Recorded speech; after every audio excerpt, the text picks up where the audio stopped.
I have been waiting a long time for this game to be relevant again.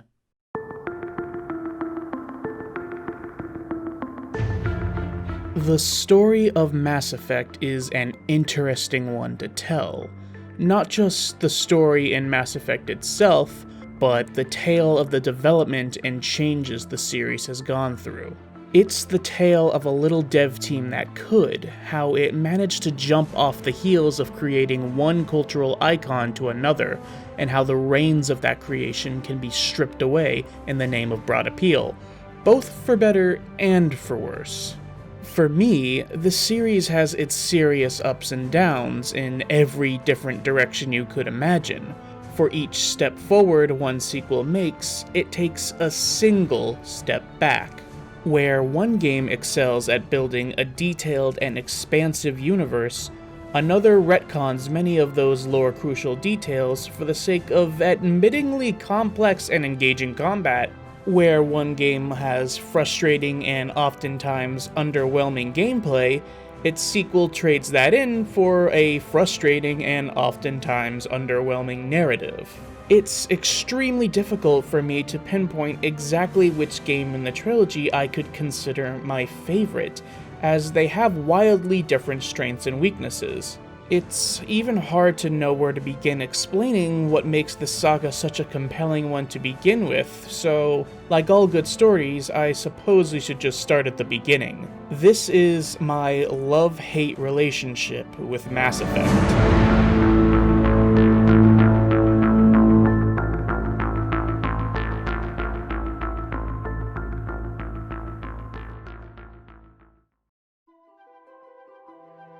Before we even begin with the game itself, it's important to understand the context around its creation.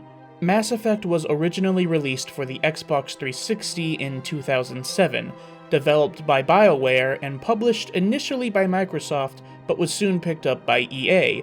Remember this for later, there will be a test. BioWare, a company primarily renowned for its excellent writing and strong world building, was fresh off of the success of the KOTOR games, and felt like it was finally time to stretch their sci-fi muscles on something completely original. One of the biggest criticisms of Western RPGs, not limited solely to BioWare, was the fact that they tended to have limited and repetitive gameplay systems, where most of their praise was on that previously mentioned writing and world building. And that's not even to mention the, presentation. The core gameplay philosophies behind Mass Effect were real-time squad-based combat, space exploration, and cinematic dialogue with digital actors, which led to the majority of the development and its 4-year cycle dedicated to these aspects alone. Gone were the days of turn-based random encounters, scrolling through tomes of text lines and dice roll mechanics inspired by the days of D&D. Modern gamers needed something more thrilling and engaging. It's important to note that all of these mechanics were only experimental and, as we'll see, unpolished at this point. Mass Effect, at its core, is a role-playing game first, with gameplay mechanics that imitate contemporary shooters to keep the player engaged and interested. If you look at it as such, I would feel it's far more easy to forgive the many shortcomings these mechanics have. I'll go into detail about these mechanics later on, but it's good to understand what the philosophy of the game is going into it. Now, Mass Effect by far was not the first RPG to innovate with gameplay mechanics. It wasn't even the first Western RPG to do so, but it was one of the first ones to get the budget and attention of a AAA release. The game was treated like a very big deal, and made way for future titles to attempt to iterate on its mechanics even further, which was only complemented by its larger-than-life galaxy and the story that it told. It's been said many times by the staff at BioWare that Mass Effect was planned as a trilogy from the very beginning. While there are aspects, notably the main narrative, that show the holes in this logic, a lot of the series was made up as it went along. The quote couldn't have been any more true than when it came to the world itself. If there's any one statement that I want you to take away from this review series, it's this: the galaxy of Mass Effect is a character. The first game's primary focus is to introduce this character to the audience. exploring uncharted worlds, gathering a crew, learning the mechanics and politics of the galaxy inhabited by a wide variety of alien creatures, developing new gameplay mechanics for the genre, weaving mysteries, and leaving unsolved riddles. Every aspect about this game serves this main goal: introduction. And what a good first impression this game leaves. It gives just enough detail to intrigue, but leaves so much to the imagination and to explore in further games, and none of it would be possible without an endearing main character at the helm. Commander Shepard, while maybe not perfect in execution, is an ideal concept for a player character in this kind of game. And I'll tell you ahead of time, you should expect to hear that kind of opinion a lot throughout this series. They're a character that both sits as an avatar for the player's thoughts and decisions, while also portraying a bit of personality and identity all their own. Shepard is an established character in this game's universe, while still being one that has infinite potential. Shepard isn't some legendary hero or chosen savior of the galaxy. At the start of their journey, Shepard is relatively a nobody. It's the actions and decisions of the player that gives them the notoriety they deserve, and yet it's still undeniable that Shepard themselves is a developed character, something that many role-playing games of the same ire should have taken notice of, at least by now. Let's be honest, purely silent avatar characters fucking suck. And unless you're deliberately toning down the narrative for the sake of simplicity or doing something unique and creative with the trope, you have nothing to lose by giving the character you're spending the grand majority of the game controlling a bit of personality. This is no joke, Commander. The Rachni were one of the greatest threats the galaxy ever faced. Whoops. And we're out. At the start of the game, you can give Shepard a personalized backstory and career history as an Alliance soldier, the Alliance being the representative for Earth's combined military forces. These decisions have little to no effect on the story whatsoever, short of a side quest or two and some dialogue buttons when appropriate, but they serve the key purpose of role-playing as this established character. Where your decisions really start to play a factor is once the story begins, regarding the dialogue wheel and the Renegade versus Paragon system, and unfortunately it's also where the holes in this design start to show. The design tenet of cinematic dialogue with digital actors is accomplished in gameplay through the dialogue wheel, an evolution of traditional branching dialogue trees designed with the Xbox 360 controller in mind, though this does translate to PC controls quite seamlessly, so that's a bonus. When given a chance to respond in conversation, you'll be given a levy of options on either side of the wheel for what to say.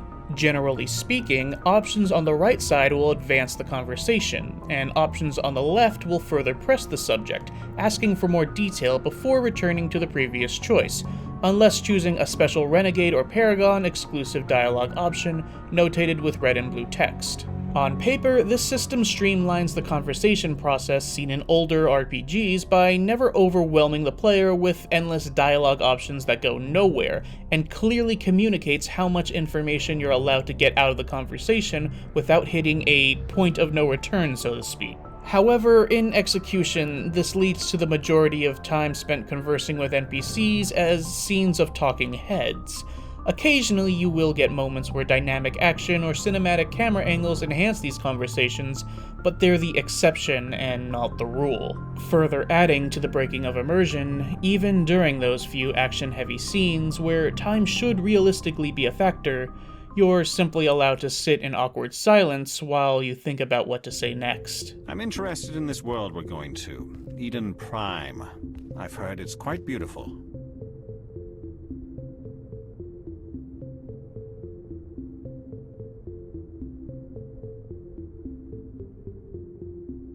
I'm a Marine, not some tourist on vacation. As far as the morality system is concerned, Mass Effect tries its best to distance itself from the traditional morally black and white decisions people have come to expect in these kinds of games.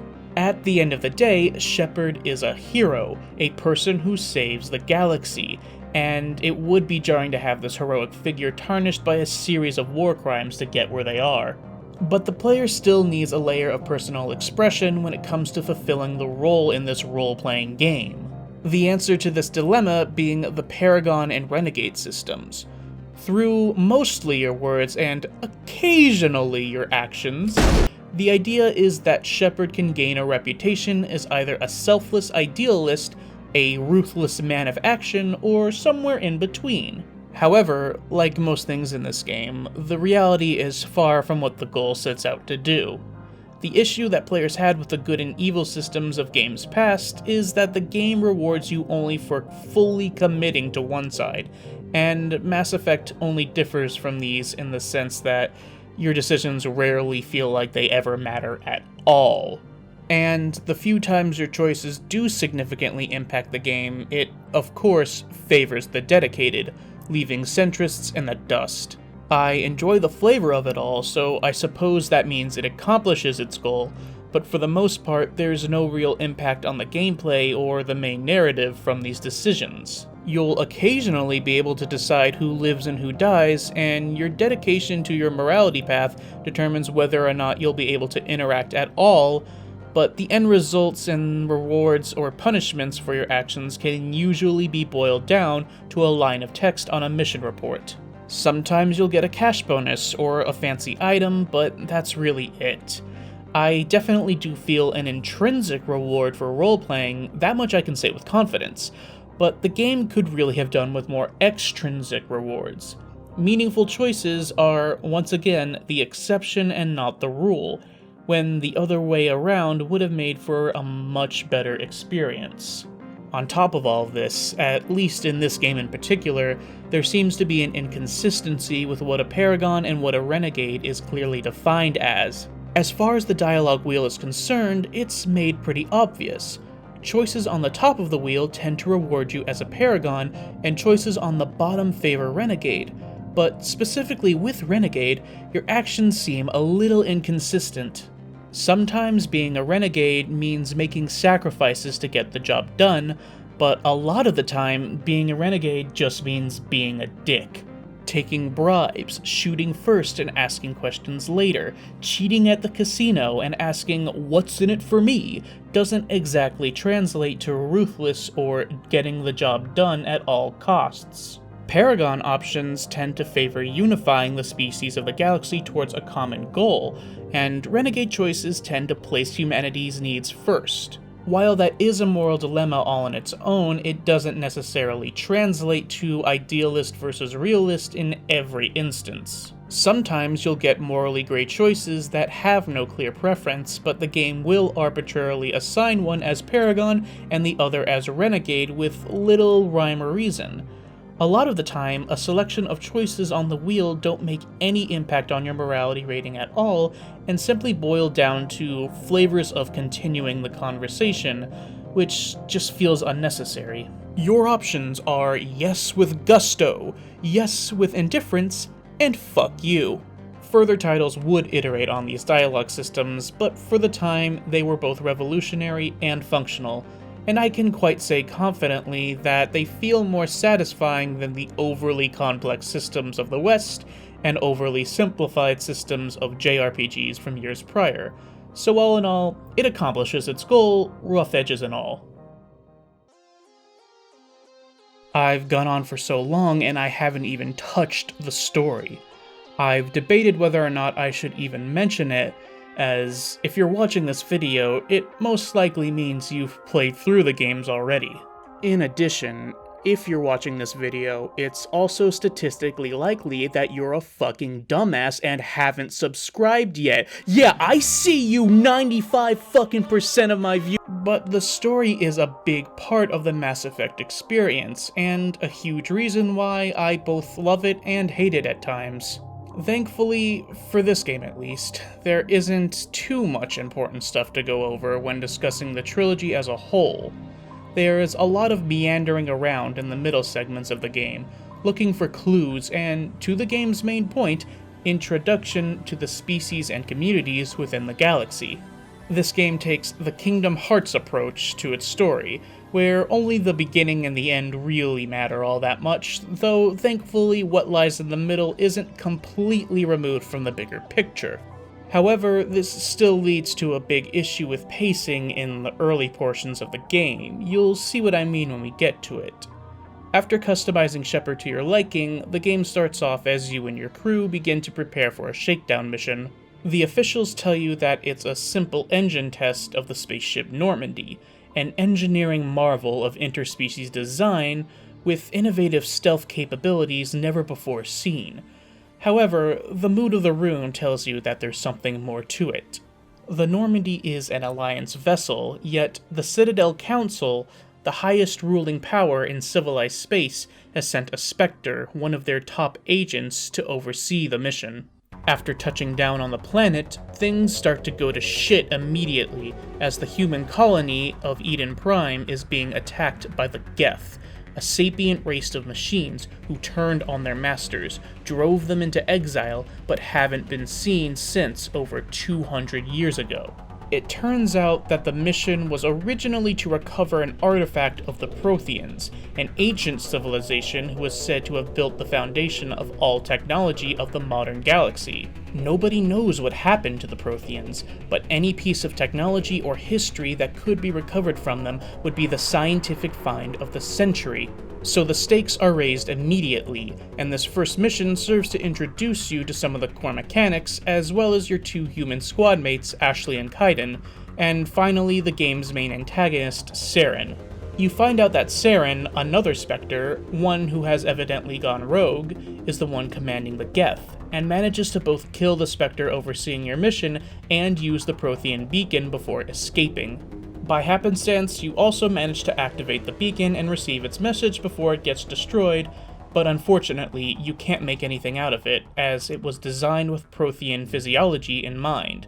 The mission was a total failure, but you and your team come up with a new plan to indict Saren and hopefully get some answers. You travel to the Citadel, a massive hub world, both literally and figuratively, for all species among the galaxy, and yet another artifact said to have been left by the Protheans. In order to travel there, your ship uses one of many mass relays left along the galaxy, which are devices that allow ships to travel between relays, no matter if they are multiple star systems apart in the blink of an eye.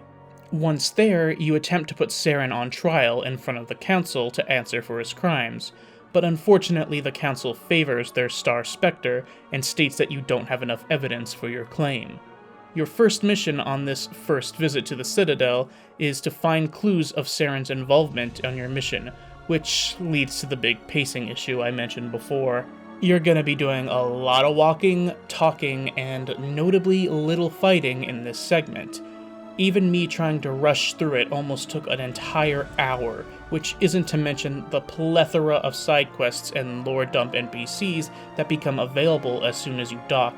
All of this stuff is extremely fascinating, and for a first-timer, I highly recommend you take it all in, but for a repeat playthrough, it can be agonizing if you just want to get back into the fight.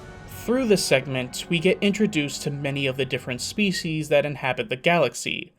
The Turians, which Saren is among one of, is a reptile-avian hybrid species, and constitute the bulk of power for today's Citadel-controlled space. They are proud, disciplined, and militaristic in nature, and are notably honored for their heroic involvement in the Krogan rebellions. The Krogan being large and bulky reptiles, which were once accepted members of Citadel space. Their people are brutish and tribalistic, and only see the concept of might makes right. If you see a Krogan outside of their controlled space today, they're usually known as bodyguards and bouncers. They were uplifted to a technological age before they were properly ready in order to fight a species known as the Rachni. However, after their victory, the Krogan began to overpopulate, and their warlike nature once again threatened the peace of the galaxy. Through the help of the Turians and Solarians, a genophage was created in order to stabilize the Krogan population and put them down, without having to exterminate or exile them outright. The Solarians, originally responsible for uplifting the Krogan and ultimately sterilizing them, are scientific geniuses. Solarians are amphibians with quick metabolisms. They work fast, talk faster, and die young. Their strengths lie primarily within research and espionage, and they were the second species to become involved with intergalactic affairs, second only to the Asari.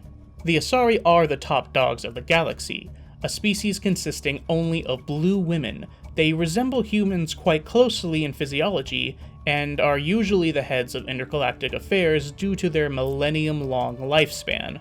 We learn that the Asari, while technically able to reproduce asexually, require the mental stimulation of a partner to randomize their genetic code, yet are able to do so with basically any sapient species. However, the resulting child will always be Asari. There's tons more out there, but these species will constitute the bulk of the important characters throughout your adventure. In your hunt to indict Saren, you meet up with a few members of the other species who assist you in your quest. Garrus Vakarian, a high-ranking Citadel security officer who's tired of fighting through red tape and wants to take Saren down for insulting the name of the Turians. Erdnot Rex, a Krogan warlord turned mercenary hired to bring Saren down for betraying his employer. Both of their leads bring you to Talizor Vasnima, a member of the Quarians, the species that originally created the Geth before they turned and subsequently exiled them from their homeworld. Quarians are drifters, spending the majority of the last 200 years on their flotilla of ships, unable to inhabit any new planets because of their compromised immune systems from living so long in a sterile environment. The Quarians wear these suits which hide their faces and bodies, only compounding their reputations as the gypsies of space, which is a shame as Quarians are naturally gifted as technological savants. Tali, a young woman on her people's pilgrimage, their rite of adulthood, came across various pieces of Geth parts which held data records that could compromise Saren and his involvement with them.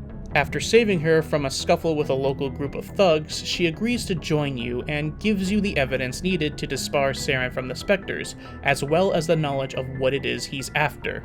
It turns out that Saren's goal is to find something called the Conduit in order to bring about the return of the Reapers, rumored to have been an ancient race of sentient machines capable of wiping out all life in the galaxy, whom the Geth worship as gods. Until now, they've only been a myth, and while the Council is not ready to believe such stories, they accept the evidence which links Saren to Geth activity and reward you by naming Commander Shepard the first human Spectre, which, as it turns out, was the real motive behind your mission on Eden Prime in the first place. The Spectres are the unseen arms of the Council, willing and capable of doing the dirty work that won't be shown on the records. The Council weren't sure if humanity was ready to join the ranks of the Spectres, as it should be noted that humanity has only been involved with galactic affairs for about 25 years, something that's very easy to forget, as the game will enthusiastically show you how well adjusted most humans are to intergalactic civilization. Humanity is seen as the upstarts of the galaxy, growing and expanding far faster than any species thus far. Even after proving themselves time and time again, other species despise humanity as they haven't earned their tenure yet. Though with Shepard as a Spectre, maybe things can start to change, or maybe just make things worse. Our mission now is to find Saren and stop him from finding the Conduit, by whatever means we deem fit. Each of the new crew members we've picked up along the way has some stakes in the matter, so they decide to join us along the way. We get given full command of the Normandy and are set to choose among many leads of Saren's activity, each of which can be taken at any time. And it's at this point where we're finally allowed to talk about the next, and probably my least favorite tenet of Mass Effect's gameplay design, the exploration. Let me be upfront. I'm not saying that I dislike exploring the galaxy. In fact, if there were any game in the series where this style of gameplay could have possibly existed, it had to be this one. It serves the main function of introducing you to the galaxy as a character, but damn do I really wish it could have been more polished.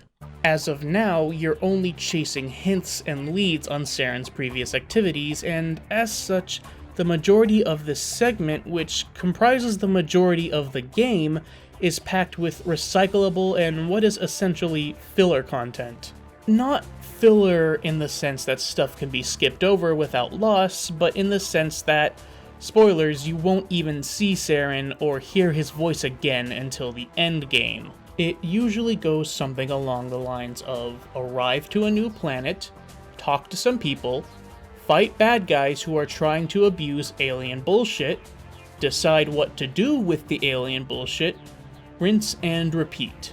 However, the main missions in between this time do manage to flesh out the world and drive new plot threads, which will be explored further in later titles. In fact, I think that the mission on Noveria might just be my favorite one in the game, quite possibly the series. Not simply because of the tone and atmosphere, but that it gets you involved with the lore of the game in both the past and the present. I'm also quite a sucker for corporate warfare, as it gives a great excuse to flesh out the world and the organizations that are, in some small way, having an indirect effect on your adventure. I really love all of it, and I love even more that it can all be tackled however you wish. You're completely free to complete these missions in a non-linear fashion. Sprinkled between are tons of side missions that further expand on the mechanics and the backstory of Mass Effect by having you resolve various dilemmas. What are the psychological traumas that exist when the military forces children to undergo experimental biotic training? Biotics being the stand-in for psychokinetic space magic. What happens when a Black Ops military group goes rogue and begins studies on horrors long lost to time? Even in the main missions, you're making waves in galactic history yourself, though a lot of it needs to be kept a secret from the world at large for obvious reasons.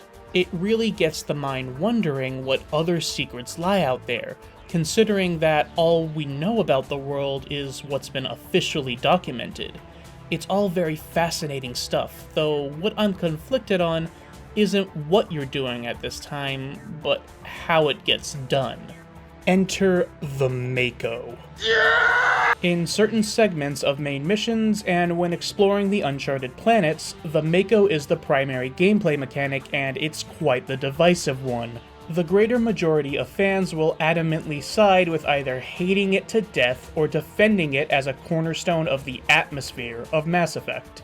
Atmosphere, being the key word here, is just a fancy way of saying, it's so fucking boring. This thing controls like ass, no question about it.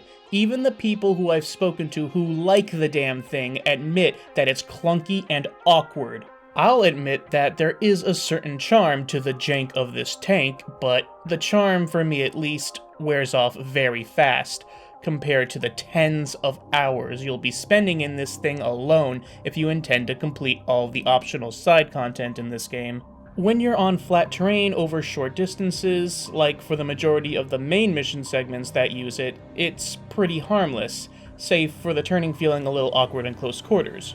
But over longer stretches and uneven footing, you're going to have a bad time. There's only one speed for the Mako, and considering how large and vast the open spaces of the unexplored worlds are, I really could have done with a boost feature. This complaint even extends to the on-foot missions. For some unknown reason, you're only allowed to sprint during combat, and Shepard's default run speed is a brisk walk at best, making navigation around areas like the Citadel a painfully slow slog, even with fast travel. This compounds with the fact that the autosave feature in this game is practically non-existent. If you forget to save before an encounter, you're going to regret it when you have to backtrack through the entire planet just to get back into the fight.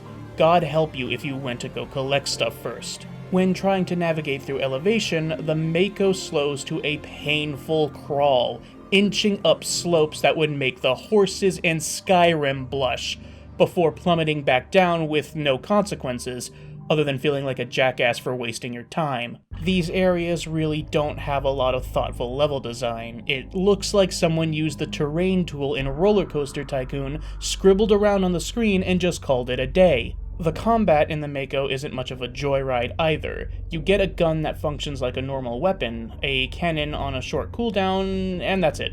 Combat in the Mako consists of firing your weapon, waiting for it to cool off, and dodging painfully slow shots in between, which usually looks a little like this.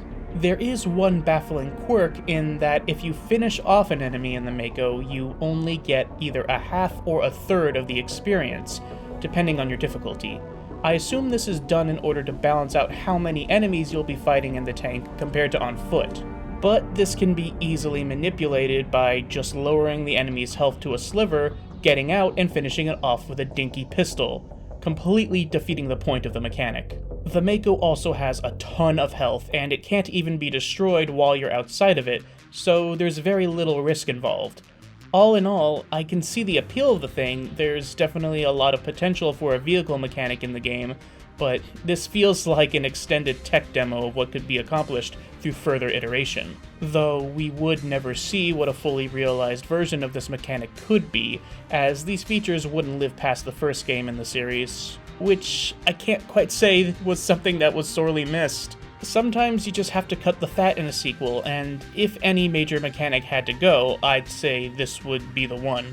And it really did succeed in giving the player a sense of atmosphere and scale of the galaxy at large.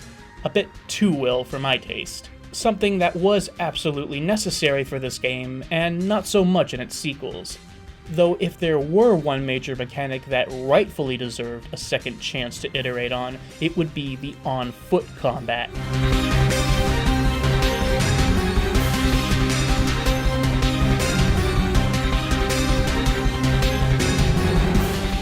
Combat in Mass Effect, like I said before, tries to pantomime traditional third-person shooting, but puts enough of its own flavor in it to create something unique and memorable, if a bit stiff at times. There are only 4 weapon classes in the game, but which ones you are quote-unquote allowed to use are dependent on your class specification chosen at the start of the playthrough, with no option to swap between them. I say allowed because technically you and each of your party members are equipped with one of each of the 4 weapon types at all times, but if their class isn't spec'd out to utilize that weapon, they'll be shooting with the grace and majesty of a stormtrooper. This still doesn't stop the pre-rigged cutscenes from displaying Shepard with an assault rifle when there's only one class in the game that can even use them, but what can you do? Thankfully, the weapon choices aren't what make or break the combat in this game. Each of them play slightly differently, and I'll admit blasting stuff with a shotgun and seeing the ragdolls fly around is cathartic, but you won't be needing anything more than the pistol that every class has access to. Your options in combat are more dictated by the abilities that you and your squad mates have.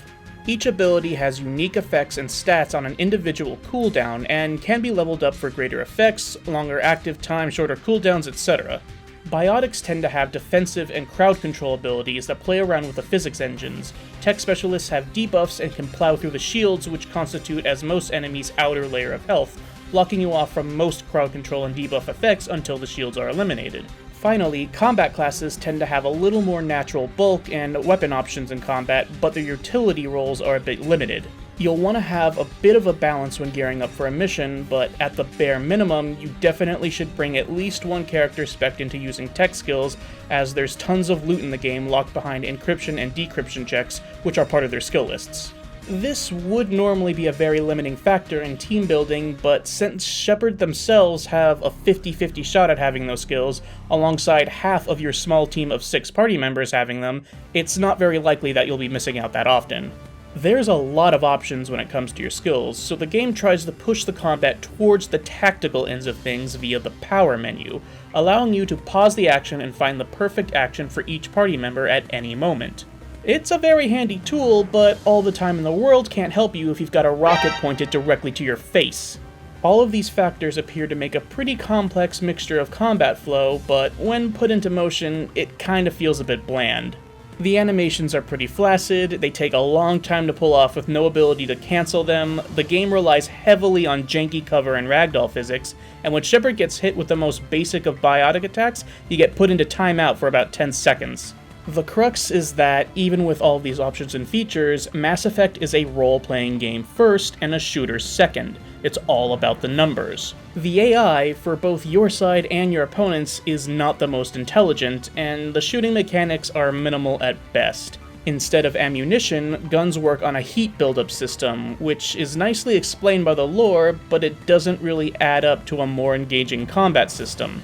It's a nice idea, but it leads to shootouts being dictated by waiting for your heat to vent rather than carefully managing rounds. cover doesn't always work as intended and can even be abused to just shoot from behind walls. Enemies can just shrug off point-blank grenades and shotgun blasts if the numbers don't add up. And if your defensive gear isn't up to snuff, you'll have a direct flight to one-shot city. Normally, I'm the kind of player who's all about the challenge. I like to get the most out of any game's combat system by pushing it to the absolute hardest difficulty, forcing me to use all of my options available and play intelligently. But in this case, as someone who has done so on multiple occasions, I have to make something very clear. Do not play Mass Effect on its harder difficulties. It's not worth it. You have nothing to prove and nothing to gain other than frustration. The difficulty in this game is an on and off switch. It's either a cakewalk or a massacre. There are very rarely any times where I've had a close call that was dictated by my own skill. There's a lot of room for improvement with the combat system. When it works, it's pretty fun to mess around with all the powers and blast enemies off into space, but those moments are few and far in between. Most firefights end up looking pretty much the same due to a lack of enemy variety and that very poor AI. Thankfully, and not to spoil anything, this will see quite a glow-up by later installments. I think the reason behind my frustration with Mass Effect's gameplay is that it wants to have its cake and eat it too. It wants to be the first act in this grand narrative space opera with a single unchanging ending, yet still be a non-linear open-world exploration game. It tries to break away from the traditional RPG mechanics with third-person shooting gameplay, yet it still relies on huge inventories and big number good win conditions. While it's up in the air, the inventory and menus are the last point of contention that I'd like to talk about regarding the gameplay. As much as I love the stylization and incentive it can provide for exploring, talking to NPCs, and doing side missions, the inventory manages to be a very time-consuming part of the equation. Considering how you only have up to 4 weapon types to choose from, it really shouldn't be that complex. The weapon itself doesn't change any unique mechanics, just the numbers. Yet the game pours item after item on you constantly, and combined with an arbitrary inventory size limit, you'll be spending hours upon hours gearing up your squad and purging out the guff in between missions. This isn't even to mention the fact that combing through containers and chests can be a pretty tedious process itself. Half of the time that you interact with anything at all, you'll be forced into the same repetitive minigame that you've already played a million times. I'm not opposed to the concept of a minigame to simulate the idea of hacking or lockpicking, but at the very least other games try to spice it up with some randomized element, or better yet, force you to work under pressure instead of stopping time so you can play Space Invaders. After a certain point, I just opt to skip it entirely since the trash from these containers tends to be garbage most of the time anyway. So what ends up happening is that I use my magic space goo to open up garbage to turn it into more space goo, with hours of time spent on menus in between. I really like the idea of swapping between weapons, armor, and mods, but it really should have been just taken from a set selection instead of something that randomly drops. Maybe you could have unlocked certain mods from a specific side quest that stays as a static upgrade for the rest of the game, or something that can be swapped on the fly depending on the situation.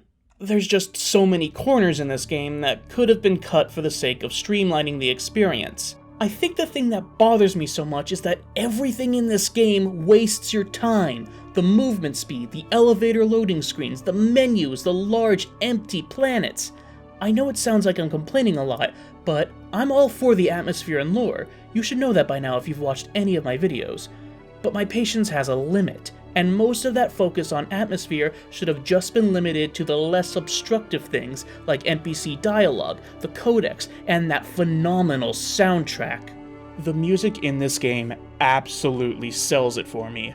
Mass Effect would not be the memorable experience that it is without the legendary work of Jack Wall and Sam Hulick. Of course, in my mind, I associate the music of Mass Effect with synth, with tracks like The Wards and the title screen theme coming to mind as pieces that invoke imagery of the vast and boundless reaches of space. Later titles in the series, while still worked on by Wall and Hewlett, would run a different banner, one that focuses on orchestral pieces to sell the theatrics of the space drama, with synth as a lesser, underlying theme to fit the flavor of space. While I would be quick to tell you that I think a lot does get lost in that transition, the truth is that orchestral pieces were always a big deal in Mass Effect. The first game was simply more subtle and reserved on when to use them to get the most out of them. However, no track in the series could compare to the absolute perfection that is Uncharted Worlds. It's the first thing I hear in my mind when I think of Mass Effect, and it's more than what I have words for.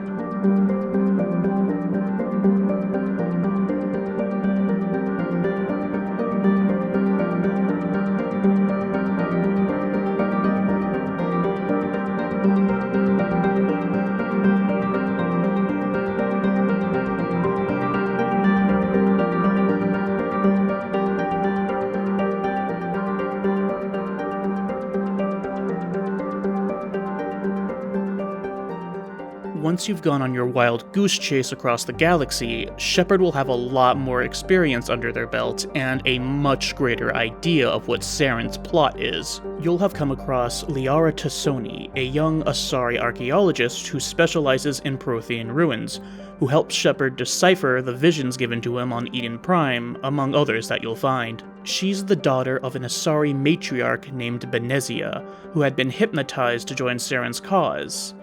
And can I quickly point out that Benezia really needed more work in her performance? In specifically the voice direction and her visual expressions, she kinda gives off the impression that she's not quite fully committed to the bit. You approach her, she thinks she has the upper hand and sends a goon squad at you, and after you wipe them out, she's all just like, "Oh no, you've defeated me. I was hypnotized, yeah, and now I'm fighting Saren's influence with my last breath. I'm dying, I'm dead." Are they gone yet? In a process named indoctrination, she describes Saren's ship named Sovereign and a strange, subtle signal it emits. At first, it's like a gentle hum in the back of your head, but slowly over time, it makes you come to think more like Saren does. Eventually, his word becomes gospel, and you lose control over your own body. Through our leads, we eventually turn up to Vermeyer, where Saren's base of operations is located. It's at this point where the big dick plot threads finally take place, and as a result, the last chunk of the game is probably my favorite in terms of the actual plot. It's also probably the only time in the game where you have any significant choices to make, as your actions will determine the permanent fates of up to 3 of your squad mates. Or maybe I should say it's where you have a significant illusion of choice, as ultimately the result of what happens here really doesn't have a huge impact on the story or gameplay. It's quite a shame, as even though you are playing with people's lives here, you really can't lose anybody who is truly irreplaceable. Mass Effect is really a story whose major beats will always occur the same way, regardless of who makes it out alive.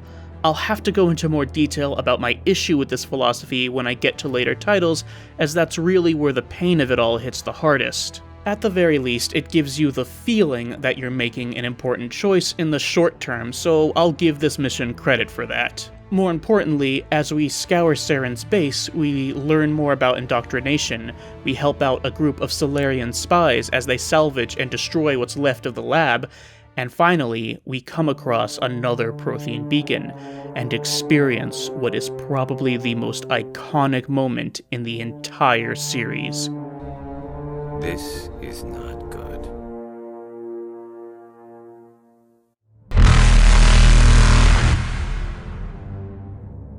Up until this point, it was assumed that Sovereign was just some dreadnought that Saren had obtained and decked out with Reaper tech, which allowed him to indoctrinate an army of soldiers and Geth. But at this point, all pretenses are dropped. Sovereign itself is a Reaper, one designed to usher in the return of its kin once every 1,000 years. In a cycle that has gone on for countless ages, a galactic civilization is allowed to grow and flourish until they are suddenly and systematically wiped out of existence. The Protheans were not the first civilization in this cycle, and according to Sovereign, they won't be the last. It's not just what's being revealed at this point that makes the scene so incredible, it's the way that it's done. As a great man once said, it's not about how powerful or diabolically evil a villain is that makes them memorable, it's about the presentation! Sovereign speaks in such an incomprehensible, elder godlike tone to the point that it's unfathomable to understand how such a being even perceives the world around it. The Reapers, at least in this game, are chillin' in the 5th dimension, a completely unknowable enemy. It claims that its motives cannot be understood by mere organic beings. It doesn't even attempt to explain why or how, only what will befall our kind. There's one line that simply sells the entire conversation for me. You exist because we allow it, and you will end because we demand it. The Reapers created the technology like mass relays in the Citadel to evolve organic life along the paths that they desire, to impose order and control over the chaos of living beings. What they gain out of this exchange, we don't know. All that we know is that they have to be stopped. Which brings us back to Saren. Is he merely a pawn of a greater threat, or is there some meaning behind his madness? When we finally come face to face with the beast, he tries to justify himself. Saren claims that fighting the Reapers is a fool's task, an impossible endeavor, where the only chance for survival is submission. There's no convincing him otherwise at this point. He's either been indoctrinated himself, or he's completely lost in his own sauce. Our meeting is short-lived, as we make an escape with explosive fanfare. With all our leads exhausted, we're finally able to piece together all the clues we've gained along the way to figure out where the conduit is and how to get there. Using the vision from the beacon on Vermeyer along with a cipher picked up along the way and Liara's personal experience with Prothean visions, we're able to pinpoint Saren's objective on the planet Ilos. After a very contrived visit to the Citadel, in order to give Commander Shepard a hit rock bottom point on their journey, we make our way to the planet where we have the other half of the big reveals take place. A Prothean VI named Vigil detects our presence as organic beings that have not yet been indoctrinated, and, after preserving itself for nearly thousands of years, decides to spend the last of its power to divulge the final secrets of its creators to us. The Citadel, a massive hub of information and technology, has many secrets hidden within, and being a device created and used by the Reapers to control society, was the inevitable downfall of the Prothean Empire. The Citadel itself is a mass relay, one that connects directly to the edges of dark space, where the Reapers lay dormant until an envoy such as Sovereign deems it's time to wipe out the species of the galaxy. The Reaper Envoy activates the Citadel's relay functions, and before anyone has any time to react, the bulk of the civilization's power and information is taken from them. A small group of Protheans on Ilos, however, manage to stay hidden and use the secret to their advantage, if only to ensure that the next cycle had a chance to stop them. They created the Conduit, a miniature mass relay that connected directly within the Citadel as a back door, so that they could stay hidden and lay dormant under stasis until the Reaper invasion had retreated. Then, while undetected, they would sneak back into the Citadel and disable the component that gave it direct functionality under the Reapers, so that it could only be manually controlled. Which finally brings us to Saren, an indoctrinated agent of the Reapers who sought the Conduit so he could launch a surprise attack on the Citadel and open it up to Sovereign, ushering in this cycle's Reaper invasion. Unfortunately, and probably because it takes a whole fucking hour to explain all this, we fall behind Saren, who has already activated the Conduit, and follow in pursuit. When we arrive, we see that the Citadel is already under full assault from Sovereign and its fleet of death. We make our way up to the Citadel's main tower as our final assault and meet face to face with Saren once again. At this point, if you've spec'd into enough Paragon or Renegade points, you can actually talk Saren down into skipping the first phase of the final fight. And while that's cool and all, it's honestly more effort than it's worth, since the first phase of the fight kinda goes like...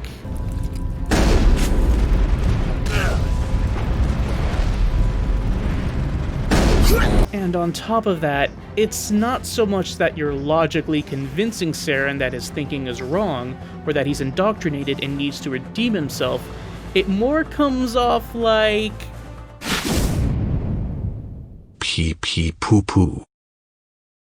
Oh no! I've been owned! The final fight itself isn't anything to write home about either.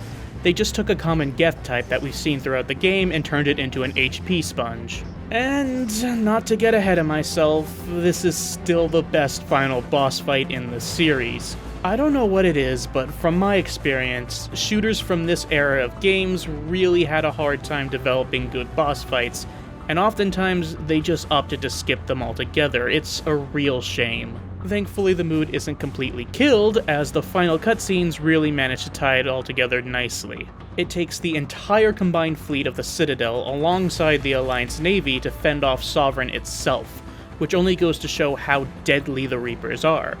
But they manage to do it before the Citadel relay can be activated, and the galaxy is safe. For now. Though Shepard and the crew are recognized as galaxy-wide heroes, their work is only beginning, as their next adventures take them to find new ways to fend off the threat of the Reapers. Just because their shortcut was cut off doesn't mean that they won't be returning. We simply have a bit of time to find a countermeasure, but that's a story for another time. Mass Effect is a game all about introduction. It sets the stage for Shepard, the Normandy crew, and the Reaper threat. It paints the galaxy as a vast, empty space, prime for exploration, yet full of its own unique atmosphere. Filled with a rich history of unique species, their history, and their struggles, all of it put into a familiar context as humanity in their infancy days of spacefaring try to find their place. It's an experimental title in gameplay, one that leaves a lot of room for improvements. Yet, as we see from its later installments, this first journey leaves a unique impression of its own. But, due to its many shortcomings in the gameplay department, I often find the first Mass Effect being a game that I rush through on repeat playthroughs. At this point, it's a game that I only play as a formality, one to get me into the headspace of where I want Commander Shepard to be, so that I can finally get to the fun games. As a new IP with little to no publisher direction, it's a game of compromises, held together by rubber bands and duct tape, and it's incredible that it came out as polished as it ended up being. Which isn't to say that it can't be a buggy mess at times, but hey, no one's perfect. In the playthrough I did for the footage in this video, I literally had a moment ripped right out of a creepypasta. After an unusually long loading screen, I spawned into a completely black void with a very debug testing looking map name, and had effectively softlocked the game. It was terrifying, but still a fun and memorable moment. Flaws and all, it's still a game that leaves you wanting for more. More worlds to explore, more battles to fight, more characters to get to know, and more ways to roleplay a unique and flavorful Commander Shepard. Mass Effect is a game that I both love and hate, and those strong feelings only get amplified by experiencing the directions that the series goes in. There's a lot of expectations for the series to deliver on, and only time would tell if it could live up to this wonderful introduction.